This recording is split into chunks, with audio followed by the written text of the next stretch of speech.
আজ এই দিনে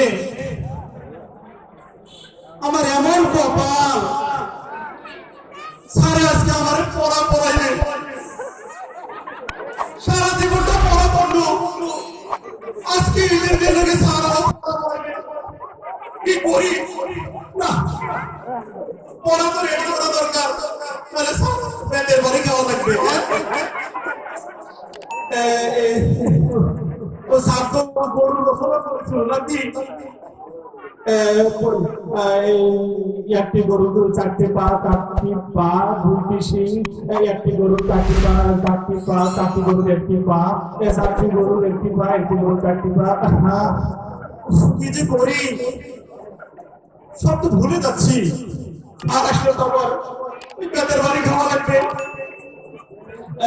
একটি গরু চারটি পা, দুটি শিং, একটি গরুর চারটি পা, একটি গরুর চারটি পা, চারটি গরুর একটি পা। কি বলছি, চারটি গরুর একটি পা? একটি গরুর চারটি পা, একটি গরুর চারটি পা, একটি গরুর চারটি পা, একটি লেজ, দুটি শিং, একটি গরুর চারটি পা, দুটি গরুর একটি লেজ, দুইটি গরুর একটি লেজ। দেখি কপালে কি আছে, স্যার আসলে বলতে না পারি, বাড়ি একটি গরুর চারটি পা, চারটি গরুর একটি পা। স্যার, আসসালামু আলাইকুম স্যার।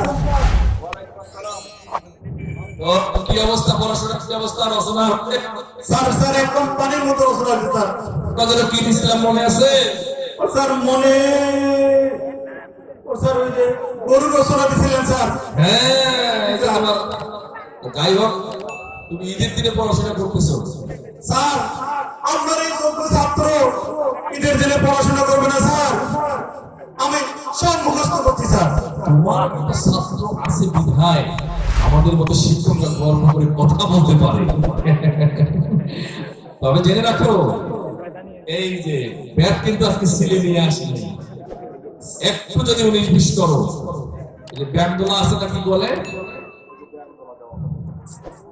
স্যার আপনি আমাকে কোনো রচনায় আটকাতে পারবেন না স্যার, আমি তো রচনার ডিকশনারি হয়ে গেছি। তোমার ডিকশনারি হয়ে গেছে? আচ্ছা, তাহলে শুরু করো। গরুর রচনা। স্যার গরু একটি গৃহপালিত পশু, ইহার দুইটি শিং আছে এবং এক কটি দাঁত আছে, এবং গরু আমাদের অর্থকারী ফসল। স্যার গরুর দুটি শিং আছে, একটি লেজ আছে। এই গরু যখন স্যার ওই পানি তৃষ্ণা লাগে স্যার, ওই তখন নদীর পরে পানি খেতে যায় স্যার। স্যার যখন ওই নদীর পরে পানি খেতে যায় স্যার, ওই নদীর পারে নদীতে ছিল ইয়া বড় একটা কুমির। স্যার এই কুমিরের ইয়া বড় বড় দাঁত, আর এই স্যার কুমিরের লেজে স্যার, ওই কুমিরের লেজে ওই এলকাটা বেলকাটা খাসকাটা খাসকাটা খাসকাটা স্যার। তোমাকে আমি ধরলাম গরুর রচনার জন্য, তুমি রেগে লেখা। ও স্যার আইসা বলেছে স্যার, সরি ভুল হয়ে গেছে স্যার, আরেকটা বলেন স্যার, এবার পারবো স্যার। আরেকটা ধরবো না? জি স্যার। আচ্ছা, পারবা তো? জি স্যার পারবো স্যার। এই পাট স্যার, এটা তো পানির মতো সোজা স্যার। বলো স্যার পাট বাংলাদেশের সোনালী আল বলা হয়, এই পাট বাংলাদেশের অর্থকারী ফসল। স্যার এই পাট এই বাংলাদেশের কৃষকেরা ছোট থেকে বড় করে তুলে সবুজে ভরে যায় বাংলাদেশ। স্যার এই পাট যখন উপযুক্ত হয়ে যায় স্যার, তখন কৃষকরা কাইটা ওই জাগ দেয় স্যার। স্যার জাগ দিলে স্যার পানিতে দেওয়া লাগবে স্যার। স্যার পানিতে যখন যায় স্যার, নদীতে জাগ দেয় স্যার। ওই স্যার নদীর পরে ওই জাগ দিতে যায় যখন স্যার, তখন ওই নদীর পরে ইয়া বড় একটা কুমির স্যার, ওই স্যার বড় বড় দাঁত স্যার, আর স্যার ওই কুমিরের এই যে বেলকাটা খাসকাটা খাসকাটা খাসকাটা, তোর এখানে খাসকাটা খাসকাটা, এই যে বললাম আমি পাটের রচনা, আর তুই চলে গেলে ওই কুমিরের কাছে। ও স্যার আয়শা পড়ে স্যার, আয়শা পড়ে, আইসা পরে এবার কিন্তু কুমিরের নাম আনা যাবে না। না স্যার। কুমির এবার তোমাকে এমন একটা রচনায় আটকাই দেব, তোমার তোমার আজকে শাস্তি ছাড়া আর উপায় না। জি স্যার, হ্যাঁ জি স্যার। ধরলাম স্যার বলেন স্যার, নির্ভয়ে বলেন স্যার। মরিস আমি মরিচ। মরিস স্যার, এবার কেমন পা এই মরিচ রান্না করতে গেলে রাঁধুনিদের খুব দরকার হয় স্যার মরিচ। স্যার, এই মরিচ বাংলাদেশের একটি অর্থকারী ফসল। স্যার, এই মরিচ সাধারণত ওই সোয়ারবাড়িতে বেশি হয় স্যার। স্যার, এই সোয়ারবাড়িতে বেশি হওয়ার কারণে কৃষকরা নদী থেকে পানি তোলে স্যার। এই জন্য স্যার ওই নদী যখন পানি দিতে যায় স্যার, তখন নদীর পারে একটা কুমির, কুমির ইয়া বড় দাম, ও বড় একটা লেসের মধ্যে স্যার খাস করে স্যার। এই জায়গাতে তোর আবার কুমির আসলো। আমি গেলাম পাট বাড়ির পাটে, তারপরে আসলাম মরিচ দেখি মরিচ আমরা ঘরে খাই, তরকারি দেখে কেমনি এটা পায়। আমার এই মরিচ নিয়ে গেল তুই আবার কুমিরের কাছে না। হ্যাঁ, এবার আর দুনিয়ার এই জমিনের মধ্যে যেটা সেটা ধরবো না, এবার আসমানে ধরবো। এবার কিন্তু আসমানে আটকে যাবে এবার। স্যার, এবার তোর মাস অন্যায় শাস্তি কিন্তু হবে। পারবো স্যার, হ্যাঁ পারবো স্যার। পেলেন পেলে পেলে রসনা বলো। স্যার, এই পেলেন স্যার সোজা, এই পেলেন ওই মানুষের যোগাযোগ করলেন ওই আধুনিক যুগে প্লেনটা মানুষের খুবই দরকারি। স্যার, হাতে বাজার একবার 1 ঘন্টা উঠলে ঢাকা চলে যায় স্যার। স্যার, আপনি মনে হয় জানেন না, কিছুদিন আগে ওই মালয়েশিয়াতে স্যার ভূমধ্য সাগরে প্লেন উড়ে যাওয়ার সময় স্যার ভূপতিত হয়েছিল স্যার। স্যার, ভূপতিত যখন হয়েছিল স্যার, ওই নদীর মধ্যে হয়েছিল, ওই নদীতে স্যার ওই কুমির ছিল, বড় বড় দাঁত, আর ওই লেজের ভিতরে স্যার এই কাটা বেল কাটা খাস কাটা খাস কাটা খাস কাটা খাস কাটা। তুই এই জায়গায় ধরলাম পেলেনের কথাটা খেয়ে সেটা কুমিরের কাছে নিয়ে গেলি। আর সহ্য হচ্ছে না, কুমির কুমির কুমির। এবার আর কি ধরি, এবার কি ধরা যাবে? এবার এবার কিন্তু তো আমার বোধ হয় মাস্টারি খতম হয়। এই স্যার, বল, স্যার, এবার শাড়ি রচনা বল। শাড়ি আরে না, শাড়ি মহিলারা যে শাড়ি পরে ওই শাড়ি রচনা বলতে কি বা স্যার, ওর সত্যি আর মাপ নাই। স্যার একটু জটিল হয়ে গেল না স্যার? হ্যাঁ? স্যার, স্যার স্পাইসি স্যার, হ্যাঁ? স্পাইসি বল বল। পারবো স্যার।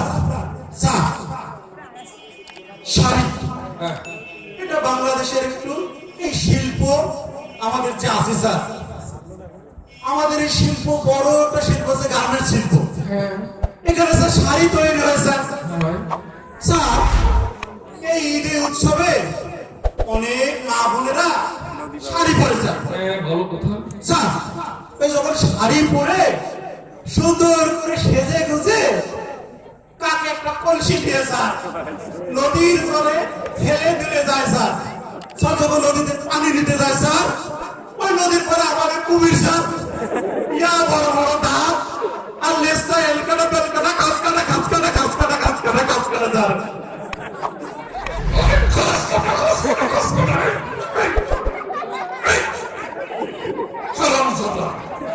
তোরে আমি শাড়ি দিলাম, শাড়ির জন্য যত পক্ষে তুই উল্টা পাল্টা করতে পারবে না, সেই শাড়ি মহম্মদকে নিয়ে গেল তুই নদীর মধ্যে কুমিরের কাছে না। এখন আমি কি করি? আমি একটা রচনা ধরবো, আমার রচনা এবার এমনি হবে। আমি একটা শিক্ষক, আমার একটা মালিক তো আছে। এবার এবার ইতিহাস থেকে তোকে ধরবো। ইতিহাস পলাশির যুদ্ধ। এইবার আর তোর মাপ নাই। স্যার, পলাশির যুদ্ধের রচনা বল। স্যার এবার পারবো স্যার, এবার পারবো স্যার, এটাও পারবি? এবার পারবো স্যার। বল দেখি। এবার বললাম না স্যার। বল স্যার, বল। ওই যে পলাশির যুদ্ধের সময় স্যার, ওই পলাশির যুদ্ধের সময় স্যার, ওই যখন যুদ্ধ হয় স্যার, তখন ওই মির্জাপুরকে সেনাপতি বানাইছিল স্যার। ওই সেনাপতি বানানো মানে কি স্যার জানেন? কি? ওই খাল কেটে কুমির আনা স্যার।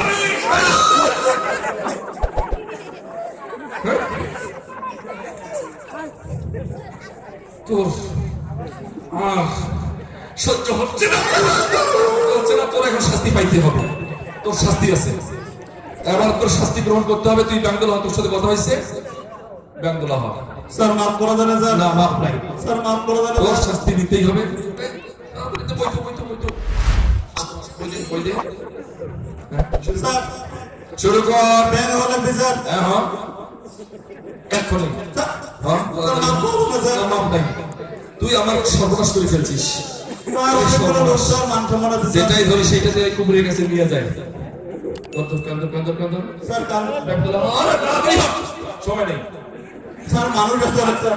মানুষ তোর মতো গাধাকে তো মানুষ করতে গেলে এইরকম দরকার। এটা আপনার কষ্ট স্যার। তাহলে স্যার শুরু কর। স্যার হ্যাঁ এই ব্যাং হওয়া খুব কষ্ট স্যার। হ্যাঁ ঠিক আছে। স্যার একটা কাজ করা না স্যার। কি? স্যার কিছু বলবেন স্যার? না বল, তুই তোর কথা বল। ওই ব্যাং না হয় স্যার আমাকে কুমির বানাই দেন স্যার।